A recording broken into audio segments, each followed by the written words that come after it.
y usted pueda relacionarlo. El caso de Judas Iscariote, cerca del Salvador, lejos de la salvación. Cerca del Salvador, lejos de la salvación. La historia de Judas Iscariote es fascinante por lo trágica y perturbadora que es. Suele llamar profundamente la atención dentro de la narrativa de los evangelios cuando escuchamos esta historia, porque parece que estamos ante un hombre completamente desvergonzado, el más desvergonzado del planeta, pues se atrevió a traicionar al Hijo de Dios de una forma tan vil. ¿Recuerda aquel beso? Pero al verlo de esta perspectiva, como que tenemos aquí al hombre más desvergonzado del planeta, nos parece que Judas Iscariote fue descarado, el más descarado que haya pisado nunca la tierra. Y nos parece hasta incomprensible cómo es que fue tolerado dentro del círculo íntimo de Jesús desde el principio. Alguien tan descarado y desvergonzado era para que rápido lo hubiéramos identificado. Sin embargo, la verdadera perspectiva bíblica no es tal Judas. Ahora, no quiero decir que este Judas que voy a enseñar es un Judas bueno, no, todo lo contrario. Pero no es aquella imagen que tú podías ver y decir, este trae algo entre manos. Este es un descarado. Luego se ve que no. La verdadera perspectiva bíblica acerca de él es más alarmante aún y peligrosa. Y es que nos muestra a un hombre que, contrario a la idea general de los oyentes o los que han leído estas porciones, es presentado como alguien de quien nadie dudaría. Alguien a quien se podía confiar. Alguien cauteloso. Muy reservado en su vida y en su charla. Alguien, como son llamados, o como es una frase, ¿verdad?, de perfil bajo. Ante los ojos de los demás. Pero como vamos a ver, con un alto concepto de sí mismo. Y esto le llevaba a cuidar y mantener una buena reputación delante de los demás. Alguien religiosamente dedicado y hasta se podría considerar como un judío fiel. De hecho, por eso estaba con Cristo. Él quería estar al lado del rey cuando reinara. Lo creía en ese sentido. Entonces, la intención del Espíritu Santo al presentar como ejemplo la vida de Judas no es hablar a los incrédulos que rechazan el Evangelio. No es hablar a aquellos que viven en sus pecados groseros, alejados de la iglesia, que no quieren ir a un lugar para escuchar las Escrituras y decimos, no, estos son aquellos. No, la intención del Espíritu Santo al inspirar su palabra para que quede este ejemplo, no es hablar a esos incrédulos que rechazan el Evangelio, que jamás tienen en mente venir a la iglesia. No, es una historia real para llamarla a la reflexión y el autoanálisis a aquellos que están en el círculo íntimo de Jesucristo. Es decir, es para los que me están oyendo en esta mañana. Para ti, para mí, quienes nos encontramos dentro de los templos cristianos, que somos considerados como parte de la iglesia, que participamos en los ministerios que sirven a Cristo y quienes con frecuencia escuchamos las Escrituras predicadas desde los púlpitos y parece que tenemos buenas vidas, pero que intencionalmente, dentro de tu corazón o de sus corazones, evaden pensar a profundidad acerca de su condición real. Prefieren mantener la mente un tanto distraída a esta idea, porque cuando se requiere un autoexamen, mejor se lo saltan. Y consideran como valioso, lo más valioso, conservar una buena reputación dentro del entorno de la iglesia. Hoy hablaremos del caso de Judas cerca del Salvador, lejos de la salvación. ¿Sabes? Sea lo que sea que vaya a decir, y la Escritura nos va a hablar, el Señor nos va a hablar. Sé que esto es incómodo para los oyentes. Porque no nos gusta hacernos examen. ¿Y sabes una de las razones por las cuales no nos gusta hacernos examen? Porque estamos con el peligro, el riesgo de ser reprobados. Pero es mejor hacerse un examen a tiempo y no pasar la eternidad alejado de Cristo en el infierno por no haber hecho un examen y ser honestos con nosotros mismos. Cerca del Salvador, lejos de la salvación. Qué caso tan extraño, qué caso tan, como decía al principio, fascinante, qué caso tan, diríamos nosotros también difícil, ¿verdad? De entender cómo es que pudo haber hecho esto. Pero, ¿sabes? Es un caso bien común en el aquí y en el ahora de esta iglesia y de cualquier otra. Quiero ver 5 puntos, los cuales voy a dividir en 2 enseñanzas. Como tenemos la segunda hora, para aprovechar, no me voy a esperar hasta el otro domingo, sino que hoy mismo lo vamos a continuar. Y al principio, para iniciar, quiero ver por lo menos 2. Ahora, vaya conmigo a Mateo 27, en donde hicimos la lectura. Y quiero explicar un poquito el contexto. Recuerde que Jesús fue llevado a ser interrogado por 2 personas. Primero, Anás, que era el suegro del sumo sacerdote. Después fue llevado a Caifás por la noche, donde se llevaron los testigos falsos, donde era cuestionado el Señor, donde le dicen, dinos si tú eres el Cristo, y él dice, ¿tú lo has dicho? En ese momento rasgan sus vestiduras, pero ese juicio era ilegal, era de noche, no estaba presente, no era de la manera en que la ley lo establecía que se debía hacer, era un juicio ilegal. Ahora, dice el verso 1, cuando llegó la mañana, es decir, ahora sí, se podía llevar a cabo un juicio con la legalidad bíblica o escritural. Cuando llegó la mañana, todos los principales sacerdotes y los ancianos del pueblo celebraron consejo para dar muerte a Jesús. Esto ya fue más un mero formalismo, pero ahora lo hicieron, por decirlo así, de manera legítima, de acuerdo a la ley. Se juntaron de mañana, convocaron, pero lo iban a juzgar por lo que habían deliberado en la noche, durante el transcurso de la noche, al buscar engaño contra Jesús.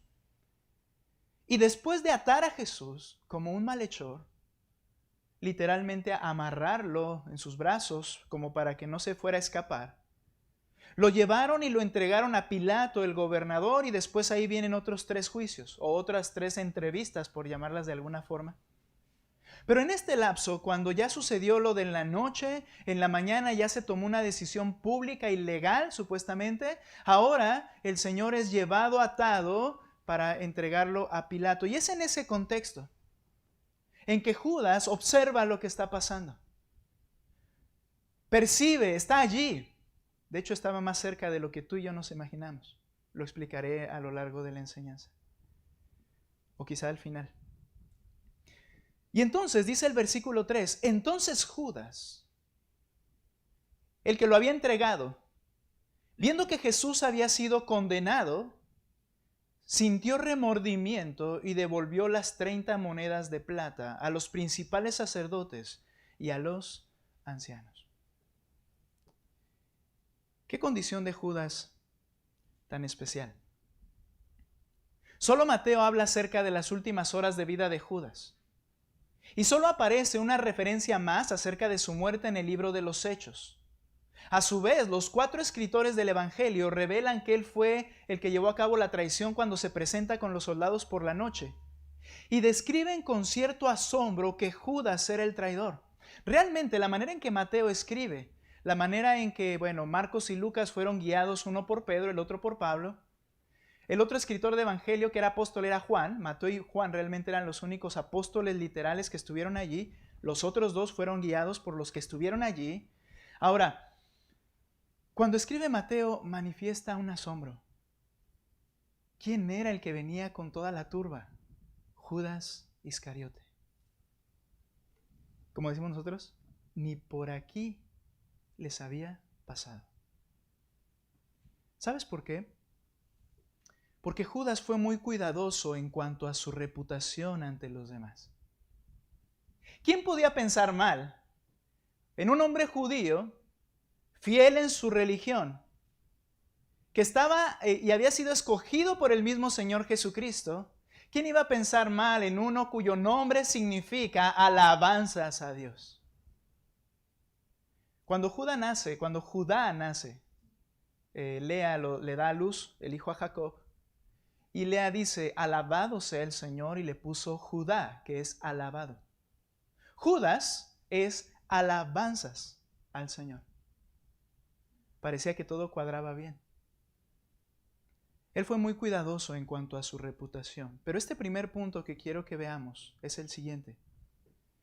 La reputación sirve de muy poco. La reputación sirve de muy poco. Viendo que Jesús había sido condenado, el pasaje en esta traducción dice lo siguiente: sintió remordimiento. Reina Valera traduce de una manera más general un término que dice arrepentido devolvió las monedas. Ahora, en realidad la palabra utilizada en este texto es la palabra metameleteis, que significa remordimiento. No mejor traducida arrepentimiento, sino remordimiento. Porque literalmente significa dolerse después.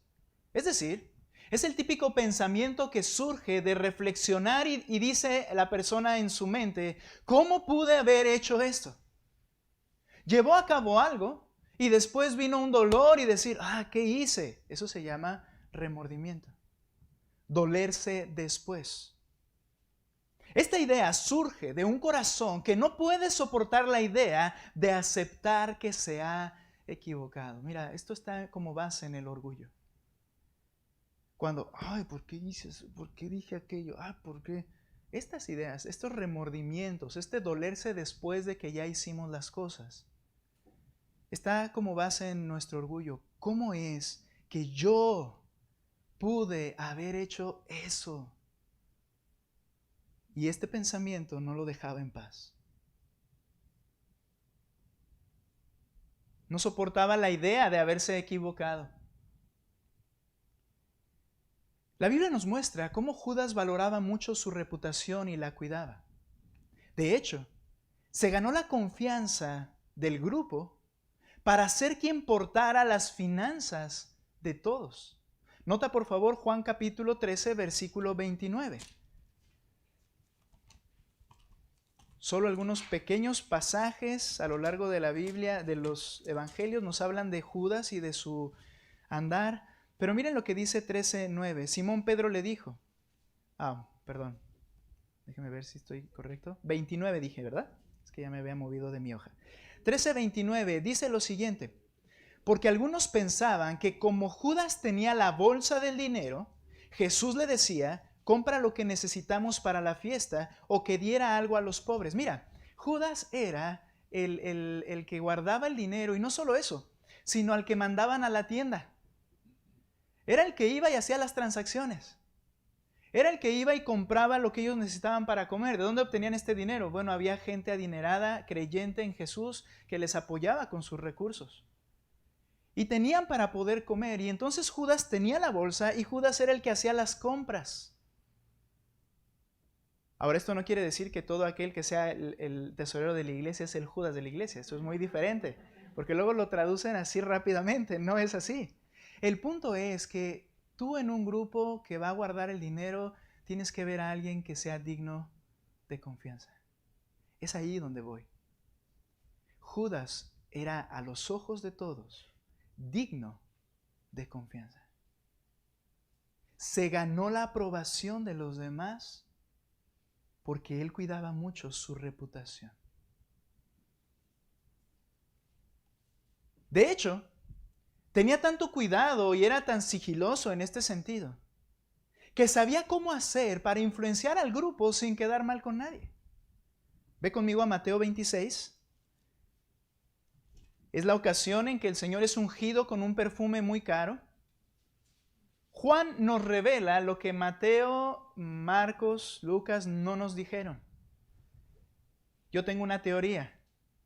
Mi teoría es que aun cuando Mateo escribió esta porción, es solamente mi teoría, él omitió mencionar quién fue el que realmente dijo estas cosas porque es muy probable que ni cuenta se haya dado. Ahora el Espíritu Santo se lo podía haber revelado, pero lo que me llama la atención es que es Juan, escribiendo 100 años después, habiendo leído ya a Mateo, Marcos y Lucas. Juan se toma el tiempo para volver a explicar este pasaje, pero decir algo. El que dijo estas cosas fue Judas. Pero sabes, él tenía la capacidad de influenciar al grupo de tal manera que no quedaba mal con nadie. Nadie se daba cuenta. La manera en que él influenciaba con sus palabras y los demás aceptaban lo que él decía. Nota por favor ahora sí, Mateo 26:6. Estando Jesús en Betania, en casa de Simón el leproso, se acercó a él una mujer con un frasco de alabastro de perfume muy costoso y lo derramó sobre su cabeza cuando estaba sentado a la mesa. Estos perfumes costaban 300 denarios. Eran perfumes que se tenían que comprar con el salario de un jornalero de todo un año. Imagínate trabajar todo un año para comprar esta clase de perfume que era traído de los Himalayas.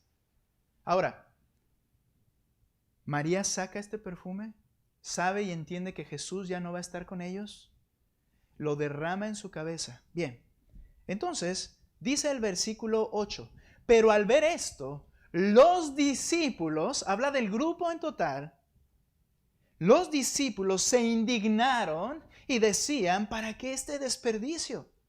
Porque este perfume podía haberse vendido a gran precio y el dinero haberse dado a los pobres. Pero Jesús, dándose cuenta, les dijo, ¿por qué molestan a la mujer? Pues buena es la obra que me ha hecho, porque a los pobres siempre los tendrán con ustedes. Escucha esta frase que taladró el corazón de Judas. Pero a mí no siempre me tendrán. Ya les había dicho, yo voy a morir en esta semana. Se los vuelve a decir, a mí no siempre me tendrán. Pues al derramar ella este perfume sobre mi cuerpo, lo ha hecho a fin de prepararme para la sepultura. En verdad les digo que donde quiera que este evangelio se predique en el mundo y se cumple hoy nuevamente en el mundo entero, se hablará también de lo que ésta ha hecho en memoria de ella. Ahora, Juan nos dice que fue Judas. Y luego aclara Juan y dice, y no es que se preocupara por los pobres, sino que era ladrón y sustraía de lo que entraba en la bolsa. Todo eso lo revela Juan muchísimos años después. Sabía cómo hacer para influenciar al grupo sin quedar mal con nadie. Nadie volteó y dijo, Judas, el Señor sí lo sabía. Pero todo pareció que fue un común acuerdo. Él sabía cómo hacer las cosas. Cuidaba su reputación. Nadie podía decirle, Judas, eres un chismoso. Judas, eres un mentiroso. No, lo que él hacía, lo hacía de tal manera que nadie lo pudiera identificar. Sabía cómo pecar sin que nadie se diera la más mínima cuenta. Esto hago referencia a Juan, el otro pasaje donde les estoy mencionando, que dice el apóstol Juan que él sustraía de la bolsa. Hermanos, era su labor tan sigilosa que no era de que de repente, ¿verdad? Alguien muy tonto, por decirlo así, que agarró y compró y se lo gastó. Ya no tenemos, pues ¿qué hiciste? Durante 3 años, 2 años y medio, nadie se dio cuenta que él tenía una práctica. Siempre estaba sustrayendo de la bolsa de manera muy cuidadosa. Sabía pecar donde nadie se diera cuenta. ¿Por qué? Porque le preocupaba qué pensarían de él, su reputación. Se comportaba tan bien que nadie absolutamente lo consideró una opción para ser el traidor de Jesús. De hecho, Judas, siendo tan hábil, aún dudó de que Jesús sospechara algo. Esto nos enseña que él no creía que fuera realmente el Hijo de Dios. Él dudó que Jesús se hubiera dado cuenta. Y creo que él mismo no se veía como traidor. Mira, ve conmigo este texto y te explico. Mateo 26:21, estamos ahí cerquita. Cuando están allí juntos, la Pascua. Y mientras comía dijo, en verdad les digo que uno de ustedes me entregará. El Señor intencionalmente solo menciona que alguien del círculo cercano del Señor lo entregaría. Uno de ustedes me va a entregar. Ellos, profundamente entristecidos, comenzaron a decir uno por uno, ¿acaso soy yo, Señor? ¿Sabes qué creo? Que cuando el Señor hace esta declaración, las personas que están ahí siendo honestas, reconocían que ellos podían dar información que llevara a la captura de Jesús en un lugar remoto sin que nadie se diera cuenta. Recuerda que Jesús predicaba en el templo, pero luego se iba con sus discípulos y literalmente se escabullía. ¿Por qué? Porque Él no quería que los tiempos, la voluntad soberana de Dios, pero que los tiempos ni los lugares se adelantaran. Todo tenía un tiempo. Y Él se escabullía, se escondía, a veces se subía en una barca y cruzaba el mar, a veces se iba al huerto donde nadie lo conocía que iba para allá, salvo Judas y los 12. Él hacía esto, y quizá cuando les dice, uno de ustedes me va a entregar, es posible que el resto de los discípulos se entristecen y dicen, ¿cometeré tal error? De que quizá por presión o por algún momento, yo no sé, esto estoy yo conjeturando, ¿verdad? Pero de alguna manera yo delate al Señor, y ellos estaban preocupados, pero nadie absolutamente volteó y dijeron a coro, Judas. No, nadie dudaba de Él. Nadie volteó, ¿verdad?, a donde estaba Él y le hicieron ojitos y comenzaron así como que, no, nadie sospechaba. De hecho, Judas, vean lo que él hace. Comenzaron a decirle, ¿acaso soy yo, Señor? Y esto me llama la atención, cómo le llaman cada uno Señor, mi amo. Él respondió, el que metió la mano al mismo tiempo que yo en el plato, ese me entregará. ¿Quién fue? Nadie se dio cuenta. El Hijo del Hombre se va, según está escrito de él, pero ay de aquel hombre, por quien el Hijo del Hombre es entregado. Mejor le fuera a ese hombre no haber nacido. Judas, el que lo iba a entregar, dijo, ¿acaso soy yo rabí? No, Señor, solamente maestro. ¿Acaso seré yo? ¿Sabes? El Señor le responde, tú lo has dicho, le contestó Jesús. Creo que él mismo no se veía como el traidor. Curioso. Él ya había tenido una entrevista, a él ya le habían asignado un sueldo por lo que iba a hacer. Él ya estaba buscando la oportunidad de hacerlo, pero es muy probable que al momento de estar ahí, él aún siguiera pensando que él no sería aquel del que está hablando Jesús. Aquel que le valdría más no haber nacido y no haber hecho esto y lo que recibirá como recompensa. Y le pregunta al Señor privadamente, nadie se da cuenta, y el Señor le dice, tú lo has dicho. Nadie lo escucha. ¿Sabes? Cuando él no se ve a sí mismo como el traidor, se había tragado su propio engaño. Eso es lo que hace la reputación. La reputación te hace pensar que eres alguien que realmente no eres. Pero que cuando viene un análisis o alguien te cuestiona, tú vas a molestarte. Tú vas a sacar las uñas. No te va a gustar porque te importa la reputación. Y cuando te crees esa reputación, te tragas tu propio engaño, me trago mi propio engaño y creemos ser más de lo que realmente jamás seremos. Ante el Señor que tiene ojos de llama de fuego, lo describe Apocalipsis, lo describe Daniel, que vio al Hijo del Hombre sentado en su trono, sus cabellos blancos como la nieve, pero tiene ojos de llama de fuego. ¿Qué quiere decir esto? El fuego todo lo purifica así. Algo que se vea muy grandote, como una caja de cartón, muy enorme, muy pesada, muy sustanciosa, le prendes fuego y queda nada. Los ojos de fuego del Señor es que Él conoce y Él hace juicios justos porque ante Él nada se puede ocultar. Ante ese Señor, la reputación sirve de muy poco. Cuando Samuel fue enviado a ungir al rey que Dios había escogido en el Antiguo Testamento, el profeta se fijó en la reputación de los hijos mayores de Isaí y en la apariencia. Y dice en la Escritura, lo leo en 1 Samuel 16:7, pero el Señor dijo a Samuel, no mires su apariencia, ni lo alto de su estatura, porque yo lo he desechado.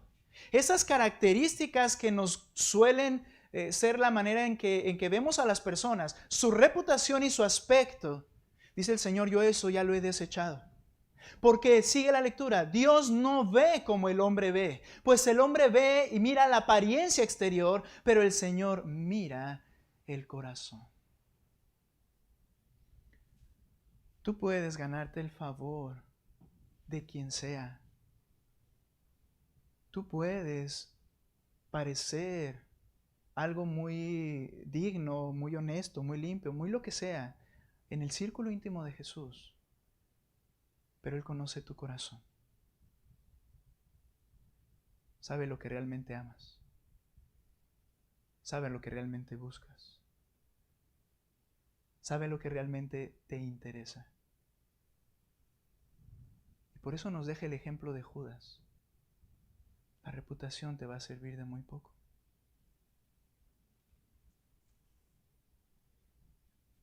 Cuando el Señor cuestiona a los 12, el Señor Jesús, y les pregunta, ¿acaso también ustedes quieren irse? Cuando lo habían abandonado varios de sus discípulos o de los que lo seguían en las multitudes.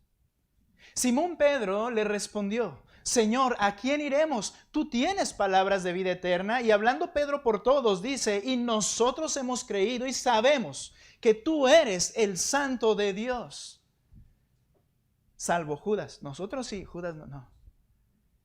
No había manera de identificarlo. Parecía un discípulo fiel del Señor. Pedro se animó a decir que habíamos creído en ti. Nosotros que nos quedamos, fíjate, todos se fueron. Jesús preguntó, ¿se quieren ir? Y el único que respondió en su corazón, sí, y no lo hizo, fue Judas.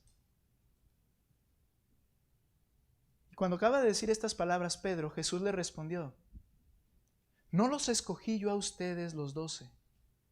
Y sin embargo, uno de ustedes es un diablo. Hablaba de Judas Iscariote. Al Señor no se le pasó, no fue un error de decisión. Es la muestra más grande de bondad y misericordia a un hombre. Haciéndole ver constantemente, yo te conozco, yo te conozco. Yo sé qué estás haciendo, yo sé quién eres, ven a mí. Y aún así se mantuvo en su condición de diablo. El que separa, el que diluye las uniones. Eso fue lo que hizo Judas. ¿Qué ve Jesús en tu corazón? ¿Ve realmente un corazón que le ama porque ha experimentado la gracia de Dios? ¿Qué ve Jesús en tu corazón? ¿Ve un corazón que le cree y le obedece? ¿O uno que se preocupa más por ser visto bien por los demás? ¿Qué es lo que te mantiene en pie? ¿Tu reputación?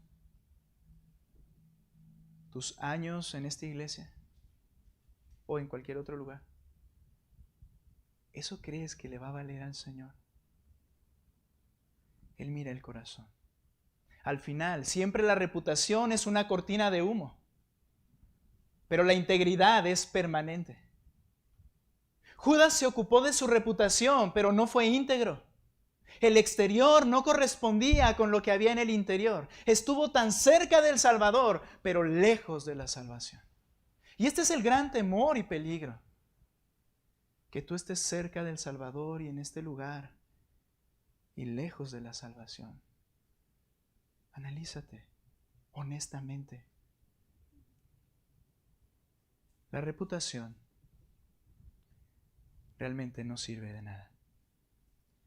Ahora, Judas nos dice, regresa en Mateo 27, un segundo punto que quiero ver antes de terminar.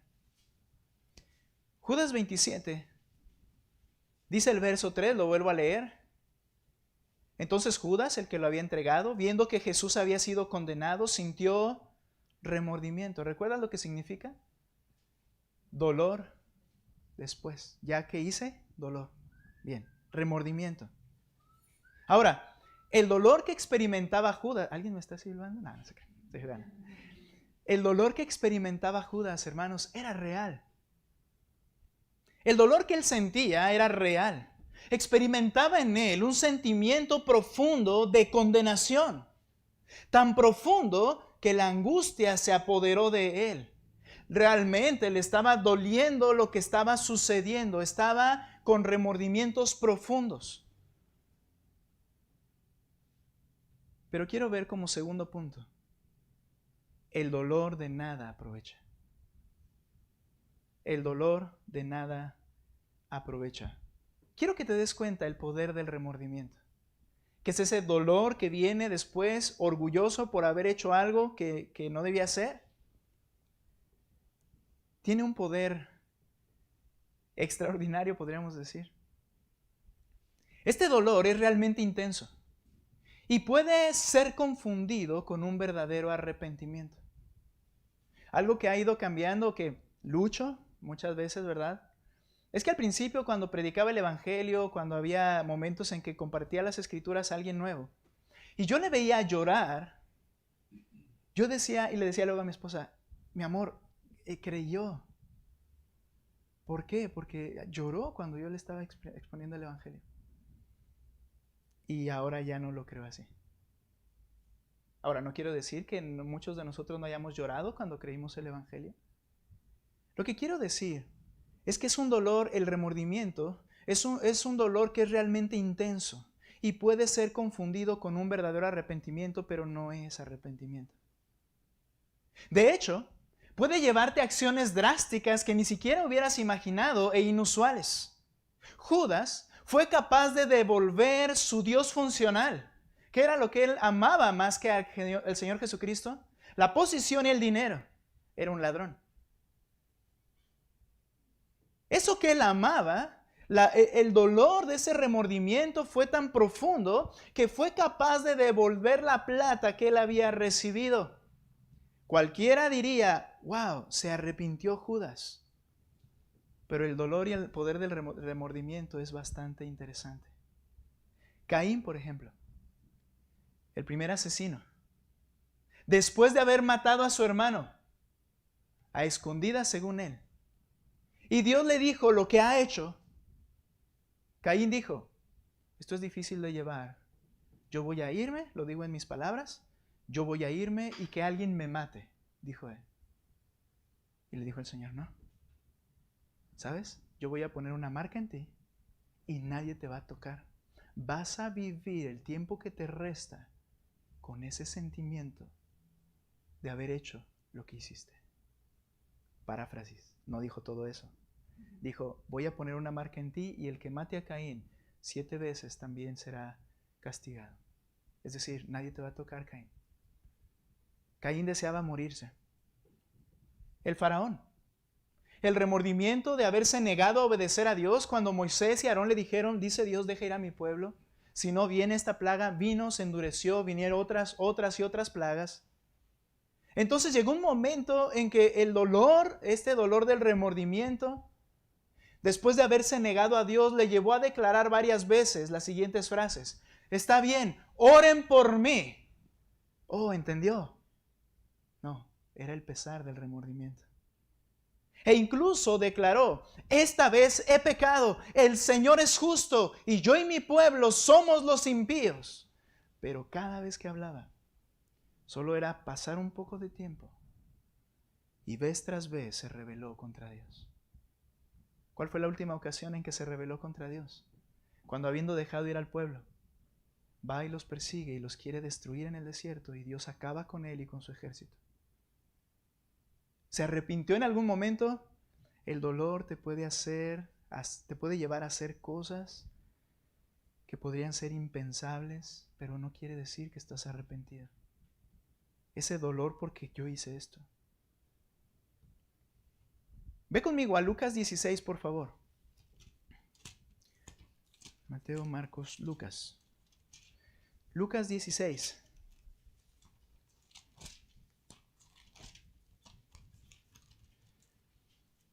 Dice el versículo 19.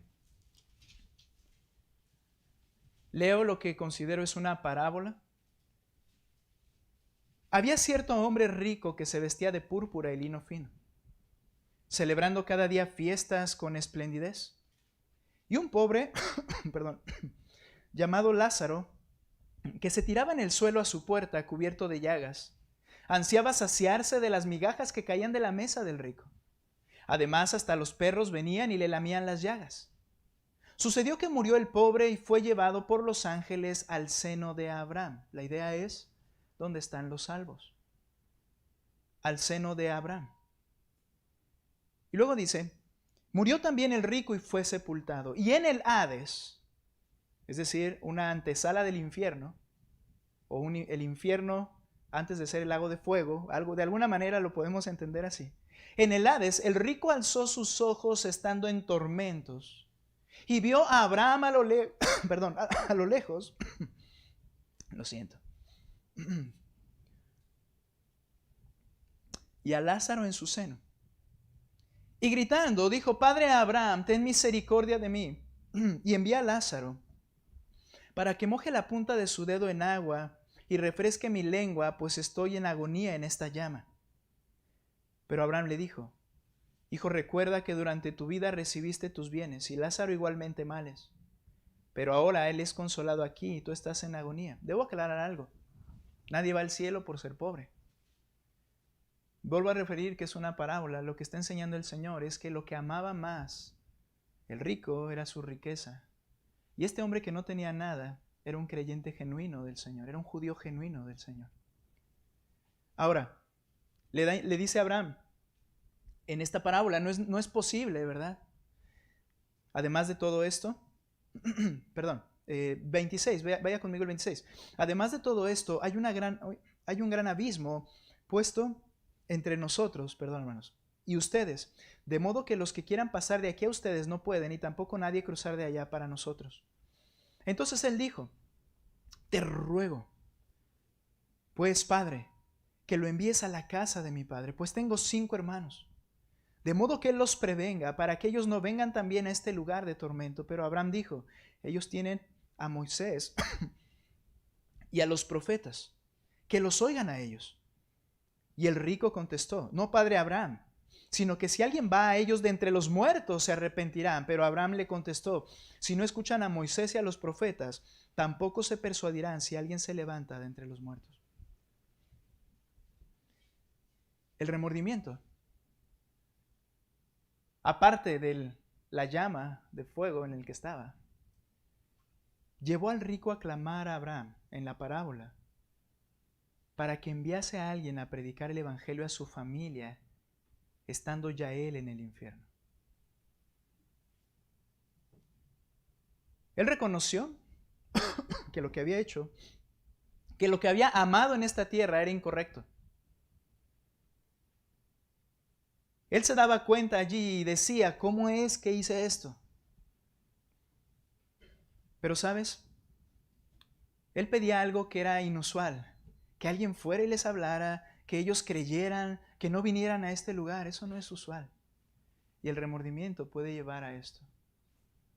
No puedes decir que hay un arrepentimiento en el infierno, no lo hay. Hay un profundo dolor por lo que esa persona entiende que hizo y dice, ¿cómo hice eso y por qué no me libré de esto? ¿Sabes? Este dolor y sentimiento de culpa atormentará por la eternidad a los que estén en el infierno, pensando todos los días lo que hicieron. Gracias, hermana, le agradezco mucho. Pensando todos los días en lo que hicieron y dejaron de hacer. Remordimiento. Dice Evis Carballosa, devolvió el dinero como un intento de librarse del sentimiento de culpa que le había sobrecogido. ¿Sabes? El verdadero arrepentimiento que produce el perdón y la saciedad del alma se define en las Escrituras con otra palabra que no es la que se traduce ahí, o la que se traduce ahí como arrepentimiento en la Reina Valera y como remordimiento. Es la palabra de genuino arrepentimiento, metanoia. Esta palabra contiene la idea de un cambio de mentalidad y un cambio de vida, y no solamente un dolor por lo que se hizo. Robertson dice, el mero dolor de nada sirve. a no ser que lleve a un cambio de mente y de vida, metanoia, que es la tristeza conforme a la voluntad de Dios de la que habla primera a los Corintios. Ese fue el dolor de Pedro al llorar amargamente y lo condujo de vuelta a Cristo. Pero Judas solo sintió un remordimiento que lo llevó al suicidio. ¿Pecas? ¿Y sientes angustia por lo que haces? ¿Y eso te lleva a cambios momentáneos de conducta? Esto de nada te aprovechará.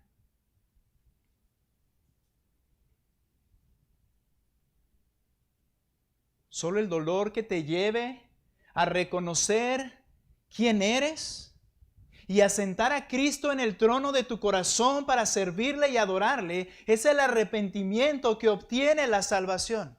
Judas no hizo esto. Ese profundo dolor de remordimiento nunca lo llevó a buscar a Cristo al que tenía enfrente y caer de rodillas y aunque estuvieran los soldados decirle perdóname, y lo veremos más adelante. Lo más que tuvo fue una leve consideración diciendo, este era inocente. No hubo un cambio de mente. No lo vio como el rey que debía gobernar su vida. El remordimiento, ese dolor de nada sirve. Hemos hablado de dos aspectos y lo vamos a dejar allí en este momento para continuar enseguida. La reputación. Mira, yo veo tu rostro, tú me ves a mí, mi rostro y lo que aparento, porque hay una apariencia. Pero Dios ve el corazón. Por favor, sé honesto. ¿Qué es lo que amas? ¿Qué es lo que anhelas? Y si estas dos preguntas, ninguna de ambas fue Jesucristo, créeme, tu reputación será borrada, tu apariencia será desfigurada y el Señor te condenará por la eternidad, porque de nada te va a servir. ¿Sientes dolor cuando oyes estas palabras o te pones a pensar lo que en tu semana o tu día a día haces o dejas de hacer y dices, ¿cómo yo pude hacer esto? Hijo, ahora qué van a pensar los demás de que yo hice o yo hago. Entonces voy a tener un perfil bajo, voy a cuidar, no voy a hacer que nadie se meta en mi vida, no me voy a meter con nadie, voy a tratar de irla llevando. ¿Sabes qué? Ese dolor de remordimiento de nada va a servir. Si no es un genuino arrepentimiento que te haga cambiar la mente y pienses ahora en Cristo como tu amo, como tu Dios y Salvador, como aquel que merece toda tu obediencia y diligencia, de nada sirve. Por eso podemos estar tan cerca del Salvador y profundamente lejos de la salvación. No te engañes, sé honesto, analiza tu corazón. ¿Y qué van a decir los demás cuando reconozca algo? Daremos gloria a Dios porque ha tocado tu corazón. Pero no pienses que vas a engañar al que tiene ojos de llama de fuego. Vamos a terminar orando. Señor, gracias, Padre, porque tu palabra es como un martillo que quebranta la roca. Tú puedes quebrantar. Es una espada que penetra hasta lo más profundo de nuestros pensamientos y revuelve dentro de nosotros, haciéndonos entender y ver lo que realmente somos. Así es tu palabra. Gracias, Señor, por haber usado tu espada en esta mañana y tocar nuestros corazones. Señor, que seamos honestos. Examinaos a vosotros mismos, dice tu palabra. Pruébense. ¿Acaso no se conocen ustedes mismos, Señor? Hay veces en que nos engañamos a nosotros mismos a tal grado que pensamos ser alguien que no somos. Por eso requerimos tu gracia. Requerimos que tú toques y obres, Señor. Te ruego que tu Espíritu Santo revuelva el corazón de los oyentes y para tu gloria haya un genuino arrepentimiento y una búsqueda de tu rostro leal y verdadera, Señor. Gracias, mi Dios. Gracias por tu palabra. En el nombre de Cristo Jesús. Amén.